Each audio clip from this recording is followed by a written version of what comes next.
Hello there and welcome to the Drax Files Radio Hour. My name is Draxter Dupre. We have another live show, or the live to tape version today for the podcast. We spontaneously got together at the Pen again in Second Life and in Bay City, a wonderful venue. We have Joe Yardley and we have Justin Esparza, the genius behind the thumbnail collages that you see every week here on the Drax Files. And we're discussing all sorts of anxieties around the coming of VR, including big data and contact lenses that may or may not come. Samsung has patented some. And so this is for the whole hour, special show. It's also available on YouTube. I'll embed it on the blog. And enjoy the show. Don't forget, I'm not going to bother you with a big housekeeping. You know how to get in touch with us. And there are links. You can do this. You can send email. You can send IMs to the In-World Avatar. You can sponsor this show too. I'm not going to tell you how. I'm going to make it very difficult for you to support this show today. So here's the live to tape recording. And we're going to start with Justin Esparza. In case you don't know him, here he is introducing himself. Enjoy. My name is Justin Esparza. I've been in Second Life since 2004, and I'm probably most known for creating the story behind Salazar Jack in the Forest of Caravel. Who is Salazar Jack? I mean, this is like this is an example now that we're moving sort of into VR, where everybody who is so hyped on VR says that VR is only something where you have goggles on and where you have hand tracking and facial tracking. But what you're arguably have been doing with this expansive story of Salazar Jack, you've taken advantage of this entire universe that is Second Life. Tell us a little bit what you did with Salazar Jack. What was the purpose behind it, and how did you go about it? Well, the beginning of it was I had been in Second Life for about a month. I came in February of 2004. I had no idea what I was going to do. Being faced with kind of that unlimited creative freedom, I think I remember that I was at a group event with some other avatars in Nova Albion, and someone had said that there was a chemical spill at Zero Medici's warehouse, which is sort of right at the crossroads of the Four Sims of Nova Albion. And I remember being there, and everyone else had a hazmat suit on and I didn't. And then I thought, well, what would happen to someone if they were exposed to something and they weren't wearing a hazmat suit? And that is when Salazar Jack was born. Mm-hmm. That's when I changed my avatar from kind of the primitive human avatars that existed then into something that was kind of on the extreme of all the sliders.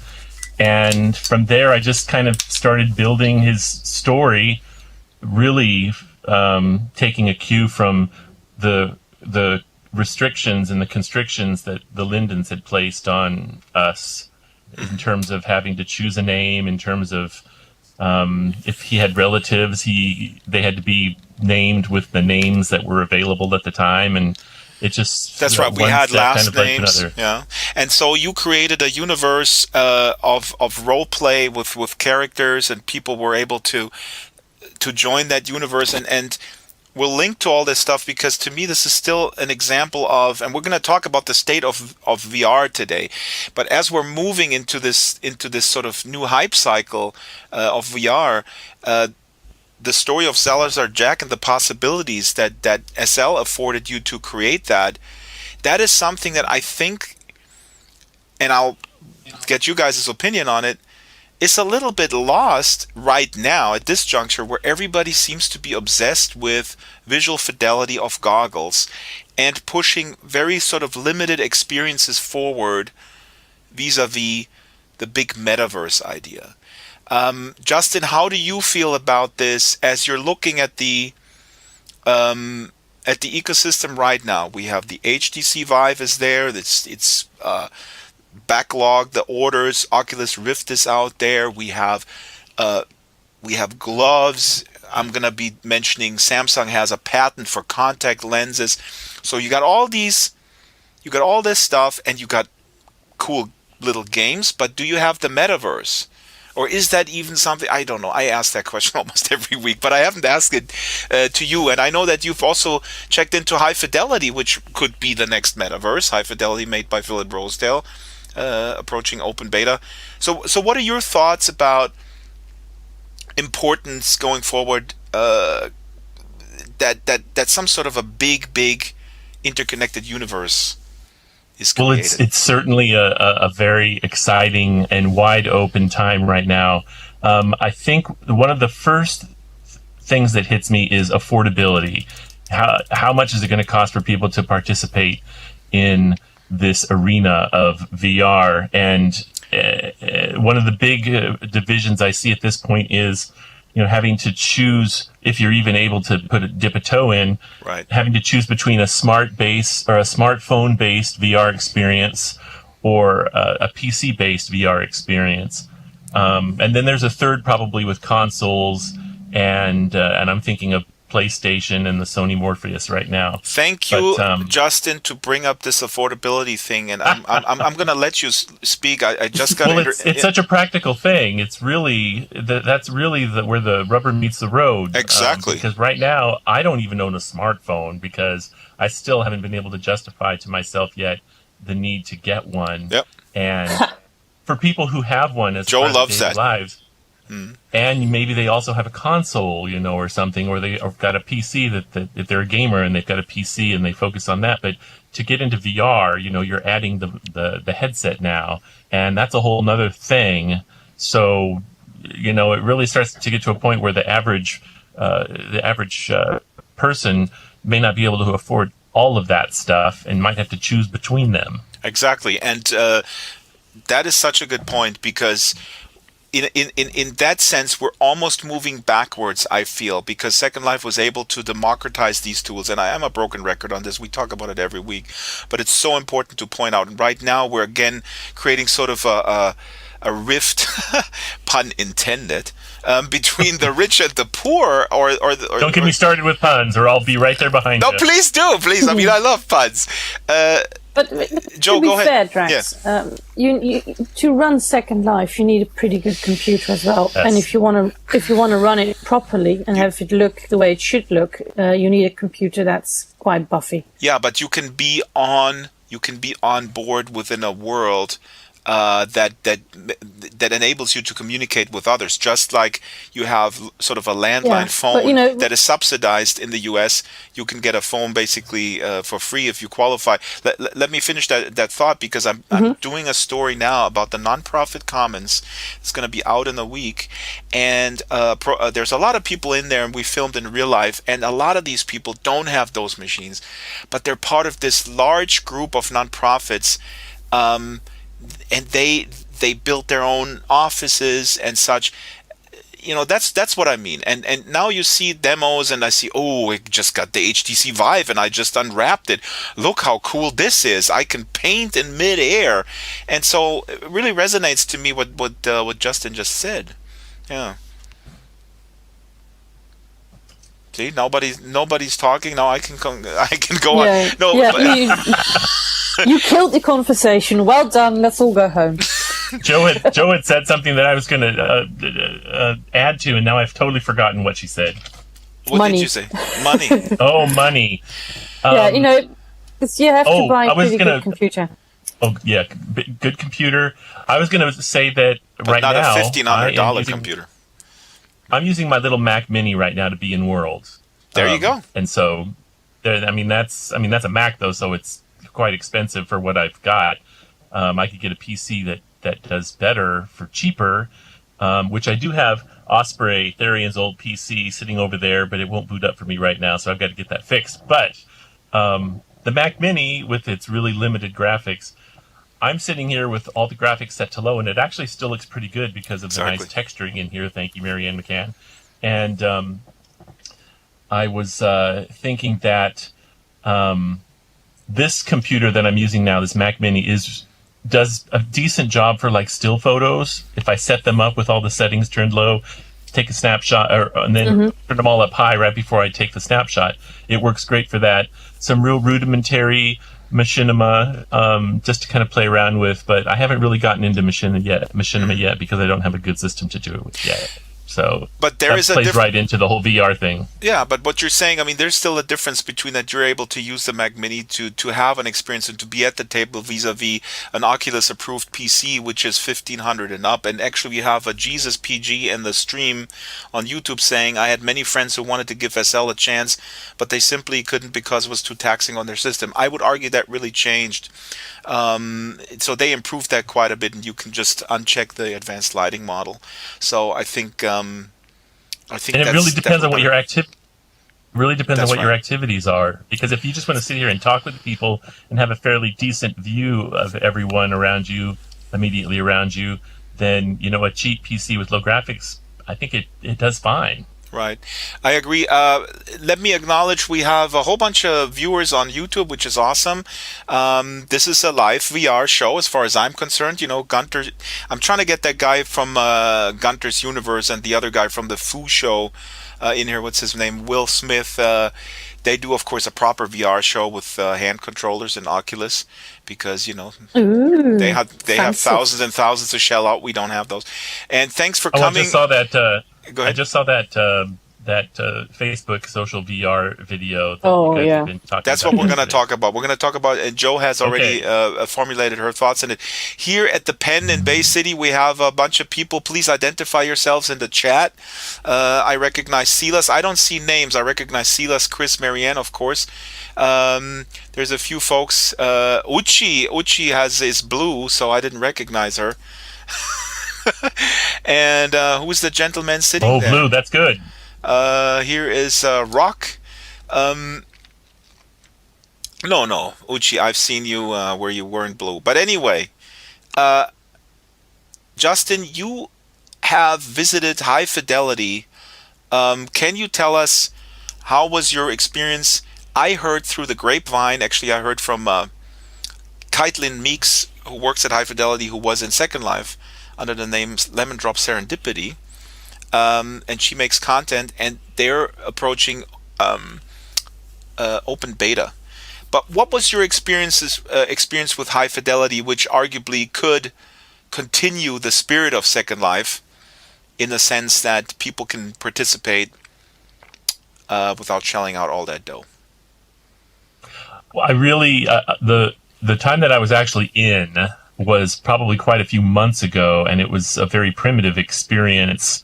I was experiencing what you talked about, falling through the floor, and I was having a difficult time kind of getting acclimated to it, finding my way around. And it was pretty much just a void in terms of what I could see. There wasn't much content in there. The experience I had just yesterday, after having not been in it for quite a few months, was watching a stream on Twitch that somebody was doing for a hackathon something. They did their own hackathon, yeah. Yeah, and it looked much better. Avatars looked much better. Gesturing, and when people were talking and gesturing, it looked much better.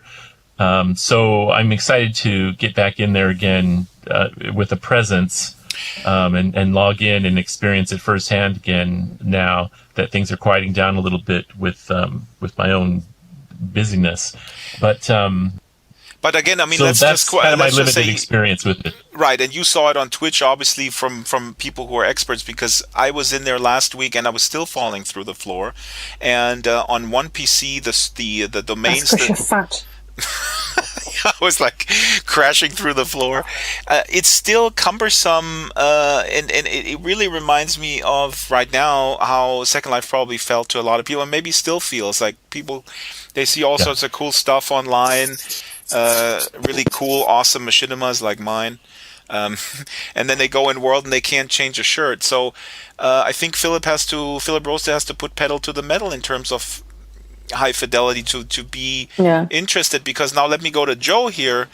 We talked already about Facebook Social. Can you tell us what Facebook Social is? And you already wrote a blog post about it. That was announced at the F8, which is a big sort of Facebook Facebook wank fest. Show off. What is Facebook social? Is it awesome? Do we have avatars? Can we build? No. It is quite nice, I have to say. I thought this is fun. This is something I can see myself using, but it's nowhere near Second Life. But what can you do? Because all I saw was it's very early on. It's very early on. What you've got is you've got some tools that represent you. You've got graphics, you've got a head, and you've got hands, because apparently you've got controllers, and that means we have to see the hands but not the body. Mm-hmm. And you have a little table with a few tools, crayons and some magic orbs, which are quite nice. And when you put these orbs on your face, you are suddenly in a, 360 degrees frozen picture. Right. So you're basically in a spherical photo, which you can take with a 360 camera. Mm-hmm. That's right. That's the photo that I saw. This is London here, right? Mm-hmm. I suppose. Yeah, they're in London, of course. No, it's the place to be. All of the spheres they put on, those were all still pictures, right? They weren't. Yeah, that's right. There was nothing moving. There was no real 3D. I mean, there was no death. It was just a 360 degrees picture. Mm-hmm. Which is, a bit silly, because this is just a demonstration. Mm-hmm. I'm sure that they could have, if they wanted to make something a bit more complicated, even though it wasn't ready for public release yet, but apparently they didn't. So you got these pictures, these 360 degrees pictures, and you can look around with your Oculus, of course. And you've got your controllers, which are your hands, and you can draw things, you can make screenshots, and you can upload them to Second Life, to Facebook, by putting the picture in a box that says Facebook. It's a fun toy. Mm-hmm. You can draw a necktie in the air and then stick it to your neck, which is fun. Mm-hmm. It's basic, but it's fun, and this is something I can see myself using. For instance, here's a picture of my room. It's 360 degrees. The picture you make with your smartphone, and then your auntie from Australia comes and visits you, and she is in the room with you. It's simple but effective. I think it's fun.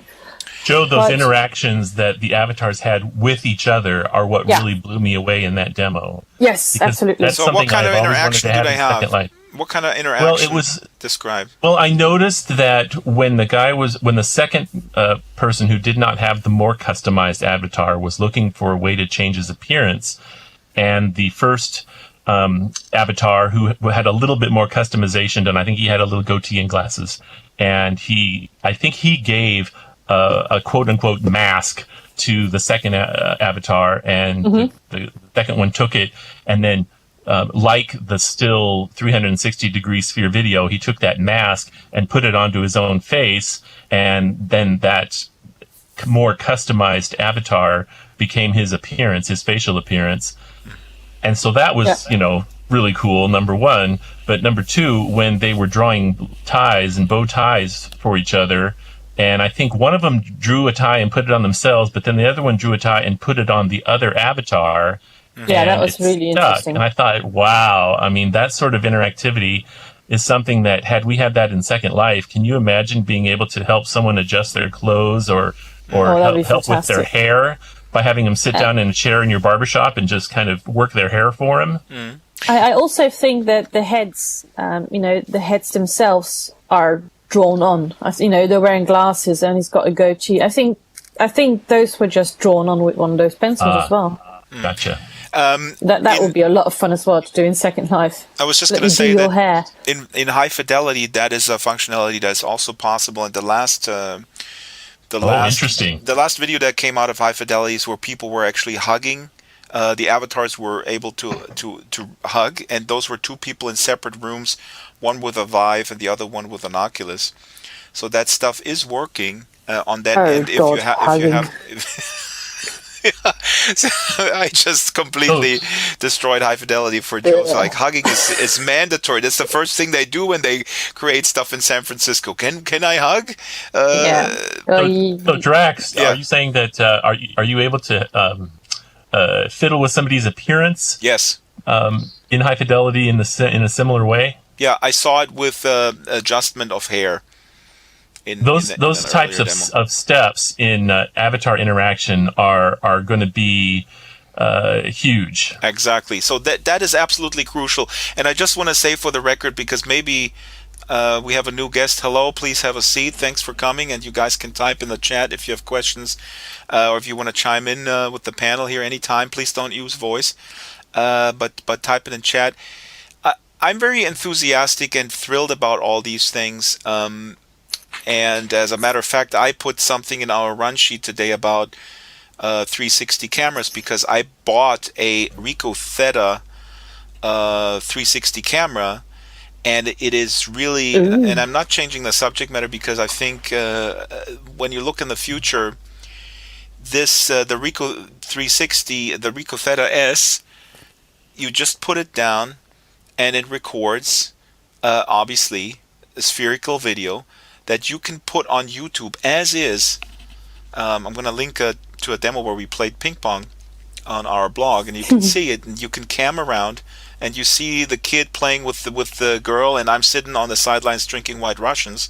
So you can look at me drinking White Russians, or you can look at them playing ping pong in real life. Now, the interesting thing is there's a company called Lytro, and they are building a camera system, a light field camera system, where they capture the light field, which means the rays of light and how they bounce off the surface. They collect all that data so that later on, that's the plan, you can insert artificial characters, CGI created content or characters or actors into a real scene, right? Into a real 360 scene. I saw that demo as well. That is just, I think that is completely insane. And that, when you combine this and you look forward into the future with the fact that Samsung, Speedmaster Bing from SL sent me this, that Samsung patented contact lenses that display, that are basically computer monitors. I mean, it's insane how fast the future moves. I'm just saying. I wonder if those are going to be able, if they're going to be usable for virtual reality or just augmented reality, because I find it really hard to imagine having, two contact lenses that can blur everything out. But you're right. You're right. We talk about this all the time, and Joe, I agree with you with my preference would be virtual reality. At least I think the ultimate device should be optional, so that you can sort of block it out completely. But the ultimate, the headset that's going to win the race for everyone is the one that has both augmented and virtual reality, where you can choose to have part of reality blur through your vision, or you can completely shut it out. If you can do that both in one headset, you've got a winner.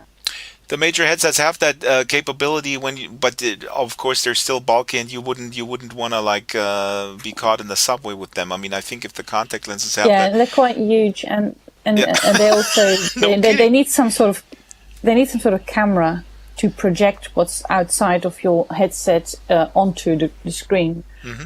And perhaps they've got to use these there's two-way mirrors technology, or maybe those do you know those windows where you can click a switch and they go from transparent to non-transparent? Mm-hmm. The Vive has it. The Vive has a camera looking outward where you can switch to the view and you can see what's around you, so you're not shut off. Let me ask you, Justin, please. You've got those sunglasses that turn dark when you go out in the sun. Yeah, exactly. I mean, cool. I'm sure that's what you're saying. Yeah. A friend of mine has got one of those windows that you can look through them when you push the button and they turn this milky sort of white. I see. Right. And what Justin is saying is the sun. Mm-hmm. Go ahead. Yeah, and you've got sunglasses that react to the brightness of the light. Yeah, I don't see why this wouldn't work with contact lenses. Yeah, in a couple of years you're going to wear glasses or contact lenses that you can look at them and you see your screen, you see virtual reality, and you give a command and they become semi-transparent and they're augmented. Mm-hmm. I think for the full virtual reality immersive view, they should just they should just have some sort of, biomechanical thing etched onto the inside of your eyelids so that you can just close your eyes when you want to sort of be fully immersive. I am, the LASIK, LASIK surgery. A lot of friends of mine had that, and I was like, no, I'm not going to do that. I'm just so kind of afraid of anybody touching my eyes, let alone implanting something. Oh boy, I don't know. Well, I don't know if that catches I've on. had contact lenses, so we're so old. I think. No, but Justin, you're talking about. You're right. I mean, you're talking about cyborgs. I mean, there's people who already have no problems putting all sorts of chips into their forearms. Exactly. Yes. Stuff. Yeah. Augment me physically. Do things to my. Put the subdermal implants in so that I can look more like my avatar. And. But listen, Justin, I want to have your 2 cents on this, because it's good that you bring this up. Now, we're talking also about surveillance here, and you actually brought my attention to the article that Oculus is, of course, tracking, or Facebook then by extension owns Oculus. This is the most convenient way for their business model, where we are the product that we are being sold. Let's just not forget that. And I just interacted with Malia Probst from the Real Virtual Show on Twitter just before this broadcast, and she says, social VR, Facebook, blah, blah, blah, great. And I replied, you know what, I'm really concerned, and I think it's going to shut out a lot of people that are not comfortable. And she says, why? Facebook seems to be really dedicated to their 1.6 billion users. And I think I replied, of course they are dedicated, because that's where their money comes from. So, Justin, are you concerned? I mean, what's your level of concern about this? I mean, I can imagine all sorts of. Well, I think it's going to be a little different for everyone. I'm a total introvert, and so I hate the idea of being tracked. Yes. Even if it's just my loved ones who know where I am all the time. I mean, it comes down to that. But I think that as long as there are alternatives and there are ways for all types of people to be able to participate, that's going to be better. But that's why I want to hopefully keep open source versions of things out there, and I want VR goggles that are going to be just like my monitor and not monitoring me, but just a way to look in on 3D worlds and stuff, and not have it be like an iPhone so much where it's controlled by one company who keeps track of everything and takes such a huge cut of everything. That's fine for them and for the people who want to participate in that, but there should definitely be open source alternatives that are more free and able to cater to people who want to protect their privacy. There should be. The question is if there will be, or if the consolidation is moving forward. Please, audience members, chime into the chat, and I'll pick that up and put that into the discussion. Justin, I hear you loud and clear. Actually, I think that Linden Lab could really use that for their marketing purposes to position themselves. And maybe to their detriment to their detriment to this point, Linden Lab doesn't seem to have really taken advantage of all of the I don't know how much data they collect on us, but obviously the Second Life client software and maybe some of the other third-party softwares, they're capable of knowing what you're looking at and where you are at any given point in time. Everything we say, and whether they do anything with that or not, I don't know. But there's sure, there's not. Second Life knows. Linden Lab knows a lot more about me than Facebook and most of my family.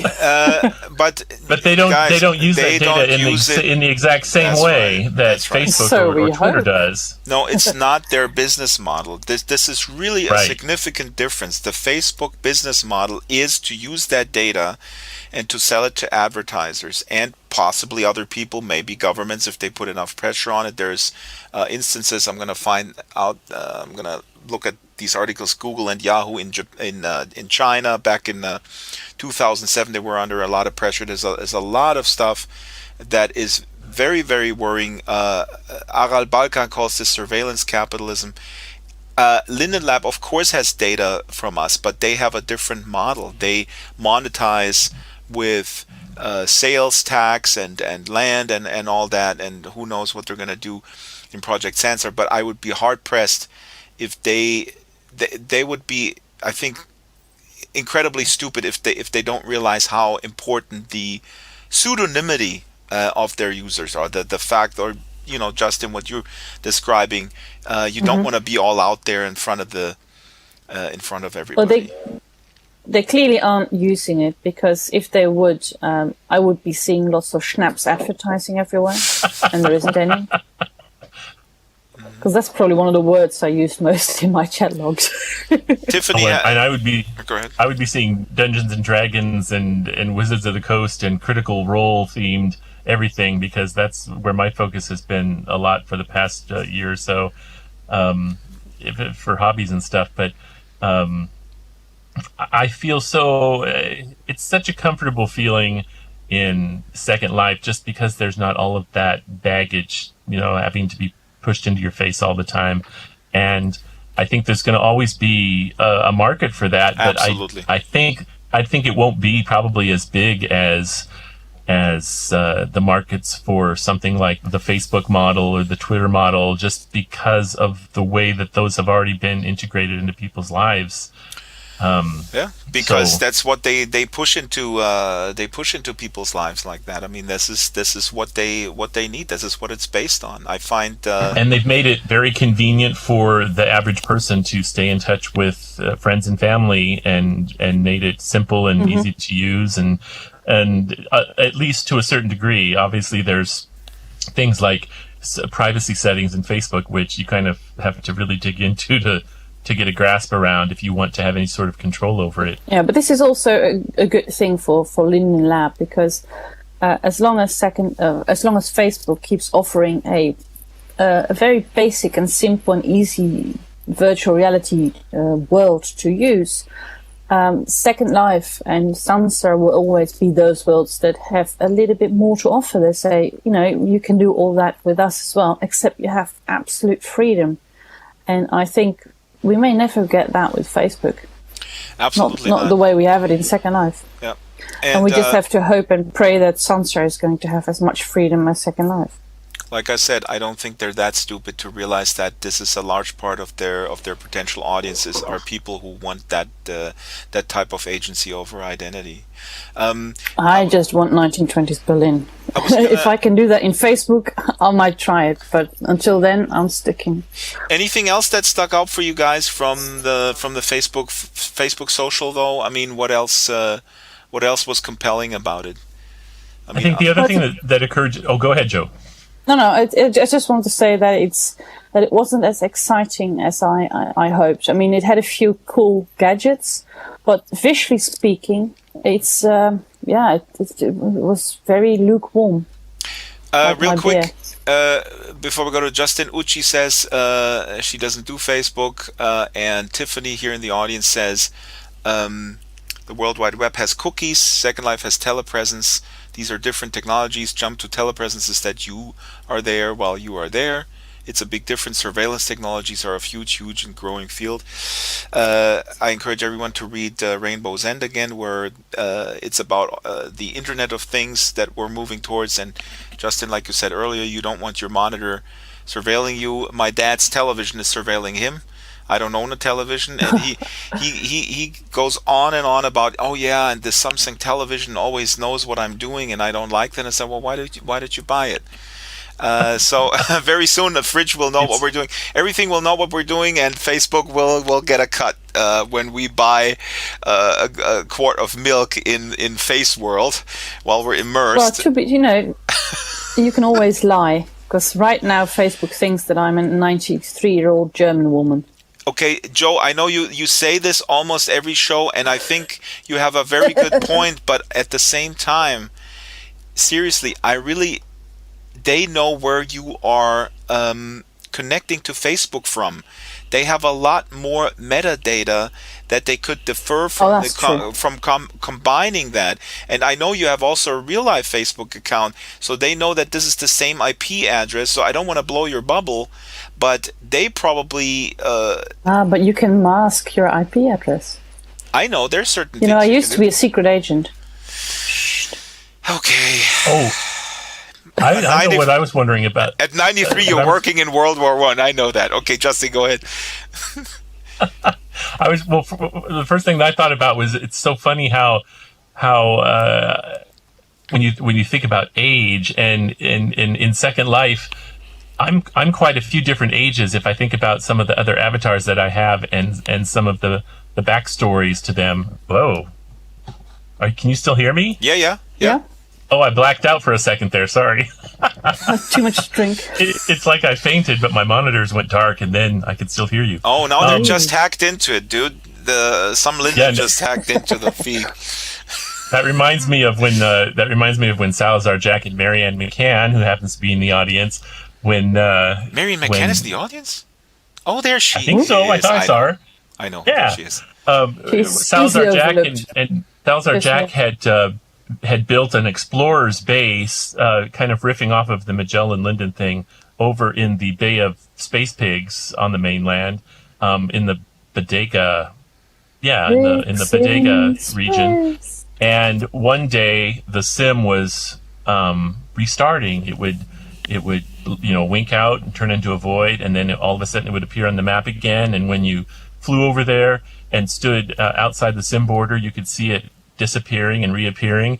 And from an in-world perspective, from Salazar Jack's view, that there was actually a square of land that was appearing and disappearing off the Linden's grid. And it was like, well, what would be causing that? And we had just formed this group to look for Magellan Linden. And I don't think he had quite appeared yet after a long absence. And so I started getting the idea that maybe the Lindens were doing this on purpose to the explorer's base so that we couldn't access it. And then I saw Marianne McCann down there on the road, and I flew down, and I'm in Salazar Jack's avatar, by the way. And so we chatted for a bit, and we stood on the edge of the sim, and we were looking over into Bodega where it was disappearing and reappearing. And then these two other people who were strangers were on a motorcycle, and they drove by us off of the highway. And so it was like Thelma and Louise. They went off into the void and disappeared. And it was the funniest thing. And then they actually popped back because, of course, they bounced back out of the region. And then Guy Linden shows up and was telling us about how the server was actually trying to restart on two different servers. And it was so funny for a moment to kind of be in that suspended belief of actually being Salazar Jack and experiencing this phenomenon in his world and the reasons behind it, and the Lindens there fixing it. And it made kind of a cool story. I remember posting it with pictures of Marianne and I. Send me that stuff so we can put it on blog. Justin, what you're saying, I mean, this is so special about Second Life. And I mean, who are we to sort of speculate, or me with my cynicism, or Joe with her cynicism times 2000, that this may never be replicated, this sort of... Oh, no, I think it will. I totally think it will. But on the other hand, right now, what I see is, of course, a battle between different entities for sort of supremacy. I mean, you could argue, Second Life being sort of developed and then run by Linden Lab as one entity is also really not, the best solution, because like you mentioned earlier, it should probably be open source. I mean, the metaverse at least, and you should be able to access it with different devices. But what's happening right now, I think, is a further fragmentation, because almost seems like a necessity in capitalism that nobody is really sort of interested in. I don't want to sometimes I feel like all these companies, they look at Linden Lab and go like, oh my God, look at these people. They created this monster. They created this monster's world. Yeah, they it's profitable, but look what they have to deal with. We don't want to deal with that. We're going to give people bite-sized experiences that they can hop in and hop out, and we're going to try to monetize that. See, this is kind of what I'm thinking, like they're thinking at Facebook. They go like, somebody at Facebook says, hey, we should do like a metaverse type thing. And then somebody else says, no, we should. There's got to be a way for, at the very least, there's got to be a way for it to be self-sufficient. Right. And then That's what the high fidelity model is in a way. I mean, at least that's what Philip Rosedale always sort of touts. Everybody is sort of contributing basically server space, and you can create your space, and then you can link it together, and then you create worlds, and then maybe eventually this will be the metaverse, like in Ready Player One, because everybody is contributing their computer power. That's what he thinks. I think, Well, and that's going to definitely. The least Facebook wants, of course, is for people to spend even more time on Facebook. So even if they're not, gathering information and doing all sorts of stuff, at least they got you in Facebook more. Justin, you and were saying they've got a whole client base or a user base already ready to go in Facebook. That whenever they get their visors, their headsets, they'll automatically be able to jump in. They'll have their identity. They'll have their groups that they're a part of and their contacts that they're a part of within Facebook. So that will be an easier point of entry. Exactly. That's now we're at the beginning of the discussion, and that's what I'm fundamentally afraid of, concerned about. I'm not afraid of it, but I'm concerned about that model seems to win, and it has such a market dominance, and I think it's to the detriment of smaller disenfranchised communities who don't thrive in that extrovert sort of model that Mr. Zuckerberg is trying to sell to everybody. These are hardcore salesmen that try to sell to you, Justin, what, you're an introvert? No, you're not. You want to be on the cover of the magazine? Come on.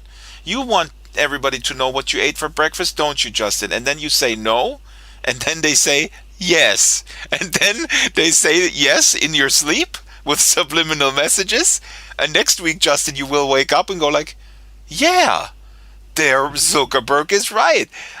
Everybody wants to know what I ate for breakfast and how I look like, and and as long as people are aware that is what they're trading in order to be able to participate in this arena, that's fine. That's just part of life. It's part of business. Yep. And it works. Obviously, it works because Facebook, over 1 billion people are participating in that right now. But look, why it works? There's gonna always be a market for a Second Life type of operation, not in the same business model. High Fidelity may be doing it in a different way. So and whatever Project Sansar is going to be doing it in a different way, so that it isn't quite dependent on this outdated land model that is harder to support.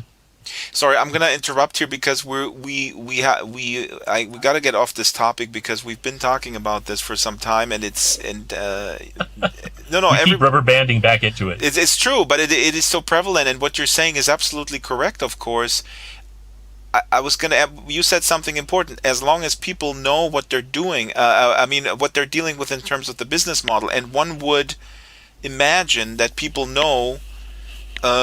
Reasonably intelligent people would know that this is how Facebook and big data works. But let me tell you, from my own experience, 90% of the people don't know that. And right now... Or they don't care. You're right, but there is both. There are people who are aware of it, and there are people who are sort of fighting against it or speaking out against it. You're right that it's like, you get a free ice cream cone if you do this, and then you go like, yeah, the ice cream cone is just really awesome, I want it, and the other stuff is not that important. So the awareness is really not there, and somehow they're able to pull this sort of blanket over people's eyes. Anyway, what else are we going to talk about? Facebook also, we're still with Facebook. Facebook released an open source. Well, since you two are the ones that have actually used headsets and stuff, have both of you tried using the smartphone-based ones like the Gear VR? Yes. As opposed to like the Oculus Rift? Yeah. No. I tried all of them. No. Let me quickly address here. Tiffany's typing in the chat. Lots of people have no idea what Windows operating system is doing on a daily basis, and that's a great example, Tiffany. Thank you, because this awareness, what these companies are doing, is incredibly important. The awareness is really what counts, and then you can hopefully make choices, and you could opt out of stuff. That stuff moving into virtual reality, I think, is super important, because right now we're interacting with machines, but when it's full-blown VR, then it's a much higher level. The Samsung Gear VR that you mentioned, Justin, is also interesting because that's tied to Samsung, so you need a Samsung phone. And people go like, oh yeah, that's a great cheap way in, it's just $99. No, it's not. You need to have a Samsung phone. So, yeah, it's... And what about Google Cardboard? Have you guys tried that? Yep. And I think that's a great way in. I was at Sundance, and they gave away free Sundance-themed cardboards. And McDonald's gives them away as well. McDonald's gives them Happy away, Meals. that's right. So you're looking And through so the... it boils down to how good your smartphone is at that point, and how well it can handle. Yeah, You have- and your you have to have virtual a- reality will smell like fries. You have to have a current phone to run the current apps. The YouTube app on Android phones already is, for example, capable of playing 360 videos. Of course, we often use those interchangeably, but that is pretty cool, I have to say. The accelerometer is able, with the YouTube Android apps, you can have the Google Cardboard, and you can watch 360 videos, and by just turning your head, you have the you can look into different directions. That doesn't work on iOS yet, but Google Cardboard that's another thing where it's available. The New York Times sent those out. They have some compelling content with immersive journalism, but I don't know if people actually use them. That's the other question. Would you really use them? Would you use it, Justin, to get a little 360 video from Syria, let's say, or so? Let's just talk about news. Would you do this vis-a-vis? Would you pop them on vis-a-vis reading an article about any given topic? No, I think if I was able to access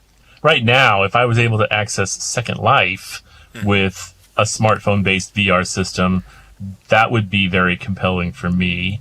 And I actually backed the Oculus Rift when it was first on Kickstarter, but I canceled it when I didn't know how it was going to deal with my glasses, since I wear glasses. So I actually backed out of that and never got one.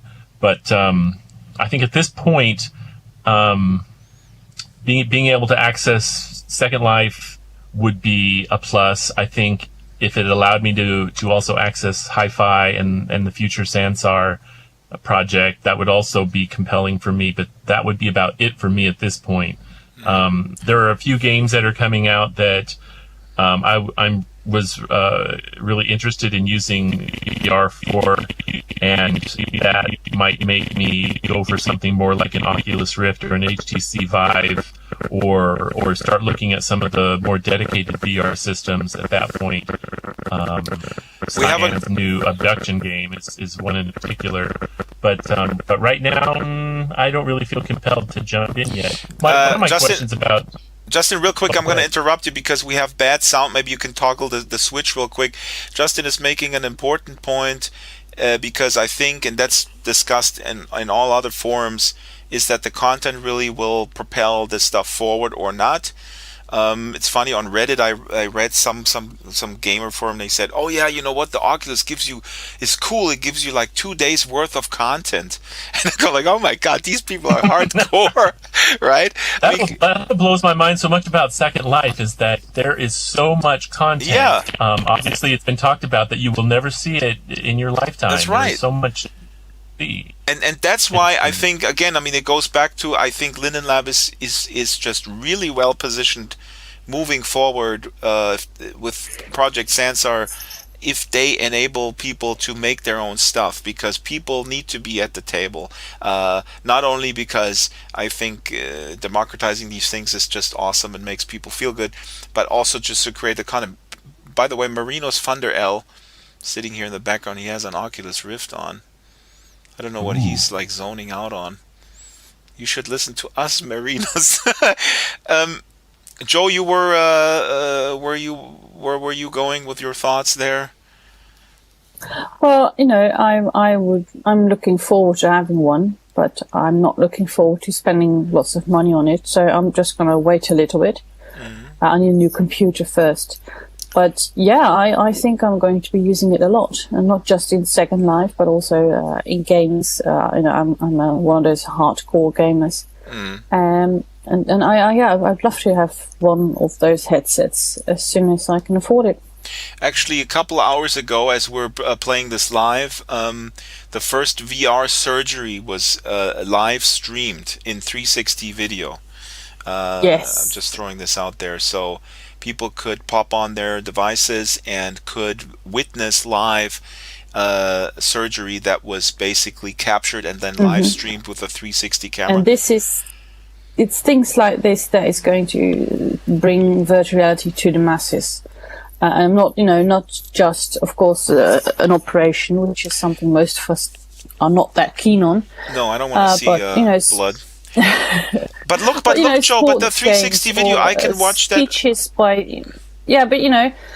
these are the things that are going to make people want to have a headset. They see a sports game or someone famous having a speech. You can be at the Oscars. You can be on the front row of the Oscar nominations, things like that. Yeah. I don't know. I think the verdict is out if people would pop. Oh, Justin also has an Oculus on. Because I want to see Shakespeare in the Globe. That's what I want. Yeah, that is cool. We actually had the best night of my life. We had Robin Fontaine and Gabriel Montoya. I got a link to that older podcast. They had they captured their performance in San Francisco, a theater performance, with a 360 camera. Then they were able to sort of give that away to people who use headsets. So that's another thing. We're winding down the show. Would you go to IKEA and use VR, or do you think? What do you guys think about those applications? Because obviously that's kind of similar to what happened with Second Life when the I'd never go to IKEA when the brands come on board. I know, but IKEA is already offering that. You can design your kitchen in VR, and then you can go there and then you just buy it. You think? And then when you get it installed in your house and it's actually 2 feet taller than you thought it was going to be because they didn't build it to scale. They should have consulted Joe about building to scale.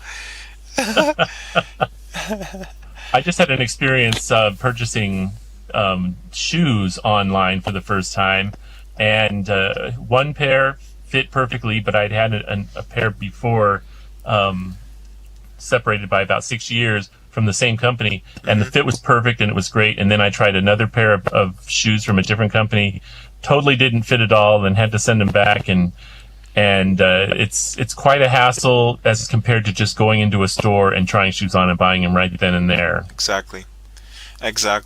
I completely agree. With certain things, most certainly. With other things, I'm fine. I don't know. Amazon. I hate shopping.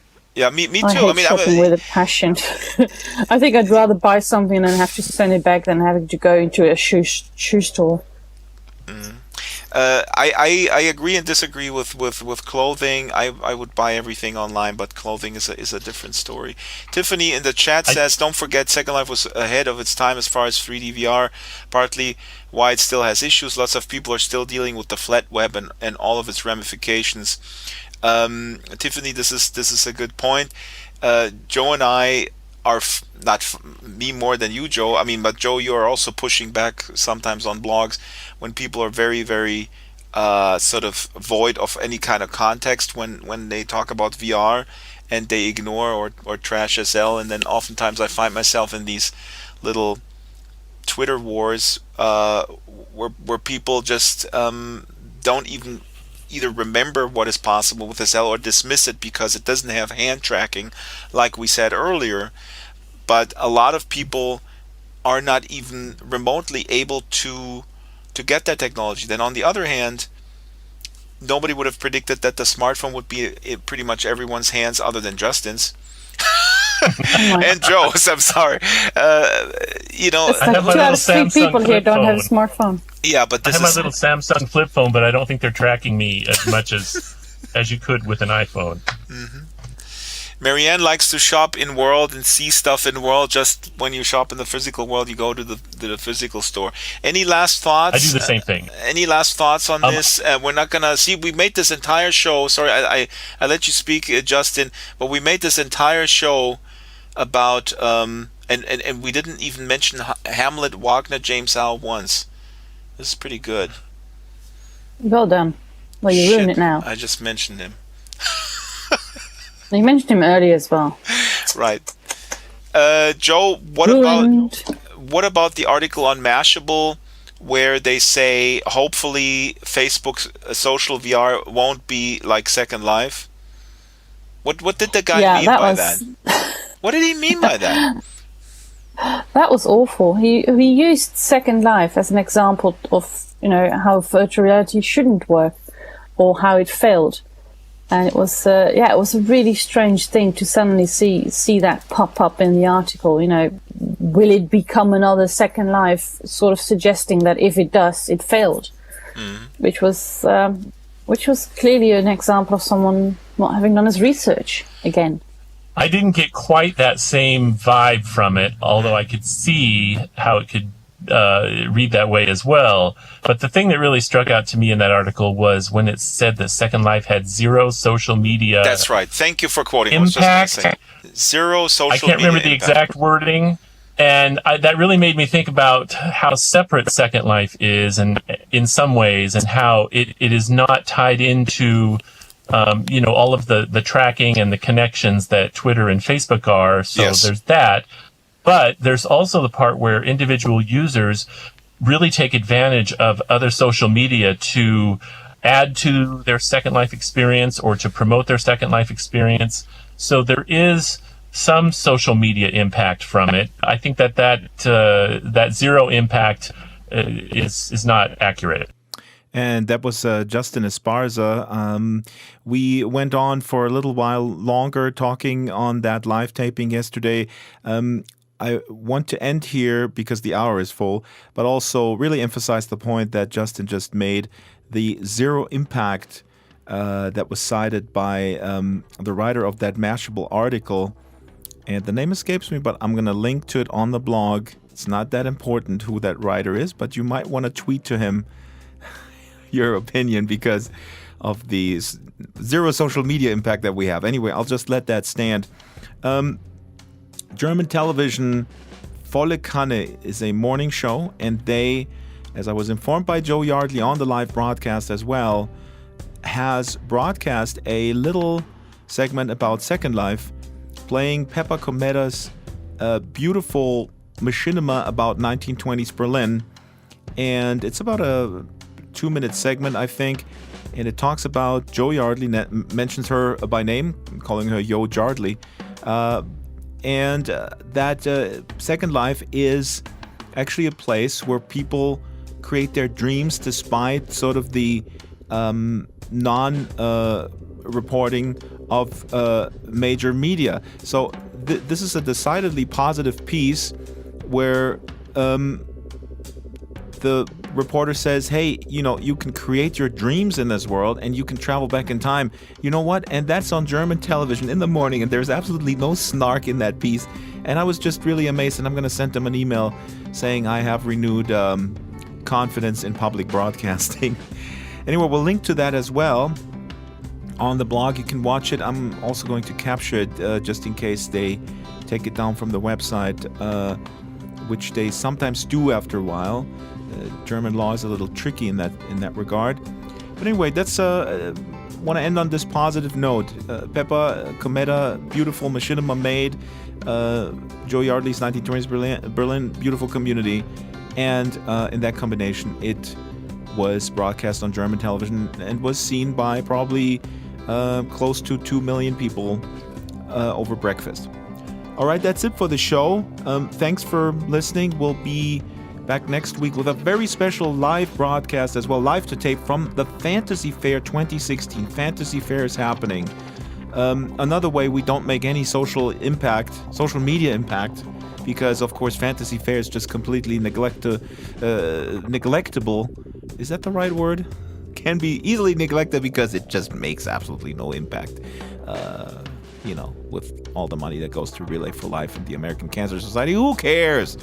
Who cares? All right. Did I already wish you a great weekend? Well, thanks for listening. Great weekend, and bye. The Drax Files Radio Hour with Joe Yardley is a weekly production of Basic Drax Entertainment. The show is supported by Extraordinary Fine Magical Goods, Ionic, Maven Homes, Giza Creations, Botanical, Strawberry Sing, Humanoid Animations, Abranimations, Eros Avatars, Caravel Design, The Cube Republic, the Avazines Publication Family, What Next, Dutchy Furniture, Landscapes Unlimited, Bay Cities for Kids, Dwarfins, Fallen Gods Incorporated, Feroce SL, and Death Row Designs. Contact the show via Skype, DraxFiles, Avatar, DraxFiles, or email radio@draxfiles.com.